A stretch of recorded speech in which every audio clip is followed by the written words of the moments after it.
पुष्पा 2 2024 मधील सर्वाधिक कमाई करणारा चित्रपट होता.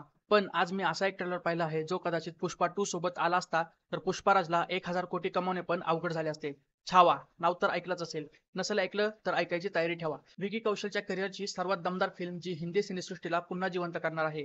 खरं तर अॅनिमल नंतर आता छावाचा ट्रेलर पाहिल्यानंतर आधीच असं वाटतंय की हा चित्रपट नक्कीच 500 ते 600 कोटींची कमाई करेल. एखाद्या सिनेमाच्या ट्रेलरमध्ये 2-3 सीन असे असतात की ज्यांची नंतर मोठ्या प्रमाणावर चर्चा होते. पण इथे तर पूर्ण 3 मिनिटाचा ट्रेलरच आग लावणारा ठरला आहे. ट्रेलर कुठेही पॉज करा, स्क्रीनवर जे दिसेल त्याला आपण वॉलपेपर बनवू शकतो इतके अद्भुत सीन बनवलेले आहेत. केवळ 100 कोटींच्या बजेटमध्ये ही अशा लेवलची फिल्म बनत असेल तर कुणाला पुन्हा ते 300-400 कोटींची सिंगम अगेन हवी आहे. तेही रिअल लोकेशन्स आणि रिअल लोकांसोबत अशी दृश्य कोणत्याही फालतू व्हीएफएक्स विना. ट्रेलरमध्ये स्पष्ट दिसते की फिल्म मेकर्सने खूप खोलवर अभ्यास करून हा चित्रपट बनवलेला आहे. किती सोपा मार्ग होता की मास मूव्हीज आता ट्रेंडिंगला तर आहेतच, फक्त माऱ्या आणि नुसत्या फेकाफेकी दाखवली की झालं. पण प्रेक्षकांच्या भावनांना मध्यस्थानी ठेवले आहेत त्यामुळे पाहता क्षणी हा ट्रेलर काळजाला भिडतोय. आणि जिथे व्हीएफएक्सचा वापर करण्यात आला आहे ती दृश्य अशी बनवली आहेत की पाहताच अंगावर शहारे येतील. सिंह विरुद्ध सिंह, मला तर विकी कौशल कुठे दिसलाच नाही. जर असा कोणी असेल ज्याने संभाजी महाराजांचा इतिहास कधी वाचला नाही, हा ट्रेलर पाहिल्यानंतर तो देखील आदराने डोके टेकवेल. Mission successful. बस इतकंच पुरेसं आहे छावाला ब्लॉकबस्टर हिट मूव्ही बनवण्यासाठी. आणि या चित्रपटात ज्याने विकी कौशलला मुख्य भूमिकेत घेण्याचे ठरवले असेल ना, त्याचं तर प्रमोशन फिक्स आहे बॉस. मला माहित नाही याआधी किती वेळा असं झाले, पण छावाच्या ट्रेलर नंतर विकी कौशलच्या आवाजाचा एक वेगळाच फॅनबेस बनणार आहे. काय आवाज आहे भावाचा.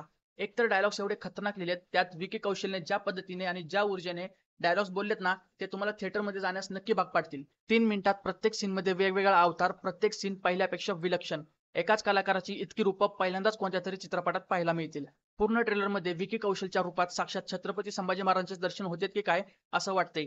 तानाजी नंतर बॉलिवूडमध्ये हा एकच असा चित्रपट असेल जो पैसा आणि त्यासोबत इज्जतही कमवेल. नाहीतर उगाच कुठल्या तरी बनावट मिशा लावायच्या, वडून चढून काही सांगायचं, काही दाखवायचं आणि प्रत्येक वेळी अधिकाधिक पैसा कमवावा लागेल एवढंच फक्त डोक्यात ठेवायचं. इतिहास गेला तेल लावत ही आजकालच्या बॉलिवूडची प्रथा. छावानी बॉलिवूडचे सगळे पाप धुवून टाकले आहेत. 3 मिनिटाच्या ट्रेलरमध्ये इतका कंटेंट दिसतोय तर या चित्रपटाचे 3 तास पूर्ण बॉलिवूडला बदलून टाकू शकेल. पण लाजिरवाणी गोष्ट अशी आहे की आपल्याकडे एवढा मोठा इतिहास आहे, इतक्या भारी भारी गोष्टी आहेत प्रेक्षकांना थिएटरमध्ये दाखवण्यासाठी, तरीही बॉलिवूडचा 90% खर्च एकतर रिमेकच्या मूव्हीज बनवण्यामध्ये होतो, नाहीतर त्यांच्या मुलांचं करिअर वाचवण्यासाठी होतो, जे पुढील 10 वर्ष रिमेक मूव्हीजमध्ये काम करू शकतील. छावा बॉक्स ऑफिसवरती धमाका तर करणारच आहे, पण त्याचसोबत हिंदी फिल्म इंडस्ट्रीचे डोळे पण उघडणार आहे. जेव्हा एक ओरिजिनल सिनेमा येतो खऱ्या टॅलेंटेड कलाकारांसोबत, तेव्हा 500-600 कोटी कसे स्वतःहून सहजपणे चालून येतात, तेही कोणत्या फालतू पीआर किंवा कॉन्ट्रोवर्सी शिवाय. फक्त कंटेंट महत्वाचा आहे फर्स्ट डे फर्स्ट शोला लोकांना आकर्षित करण्यासाठी. म्हणून मला मॅड डॉग फिल्मच्या मूव्हीज एवढ्या आवडतात कारण यामध्ये कुठलाही वीक पॉईंट मागे सोडण्यात आलेला नसतो. विकी कौशलच्या अभिनयाकडे तर सगळ्यांची नजर गेली असेल, पण सपोर्टिंग कास्टमध्ये तुम्ही पाहिलंय का? Ashutosh Rana, Vineet Kumar, super underrated actor Divya Dutta, ज्यांचा वापर बॉलिवूडने कधीच करून घेतला नाही. आणि रश्मिकाकडे बघा, कोणाला वाटेल का की ही 1 महिन्यापूर्वी पुष्पा 2 मध्ये श्रीवल्ली म्हणून सर्वांना नाचवत होती. अॅनिमल मध्ये रश्मिकाला सक्सेसचं क्रेडिट मिळालं नाही, पण इथे नक्की मिळणार.